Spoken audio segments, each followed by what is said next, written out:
अब देखिए, अब यहां पर क्या बोला गया है कि what will be the molecular weight of CaCl2 determined by it's aqueous solution experimentally from depression of freezing point.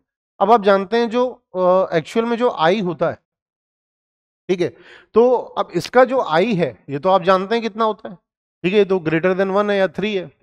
तो जो आई होता है, बाकी केस में क्या होता है, abnormal colligative property upon normal होता है, लेकिन मोलर मास के केस में क्या हो जाता है, उल्टा हो जाता है। यानी कि मोलर का मास के केस में बोलते हैं कि नॉर्मल और theoretical molar mass upon experimental molar mass, ठीक बात है।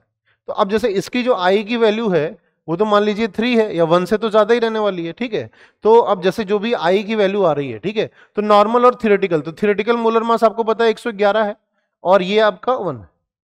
तो ये जो वैल्यू आनी है ये तो 1 से बड़ी आने वाली है, ठीक है। तो 1 से बड़ी आने वाली है तो रीअरेंज करेंगे, तो यानी कि जो आपका वैल्यू आएगी, वो जो एम आएगा वो लेस देन 111 आएगा।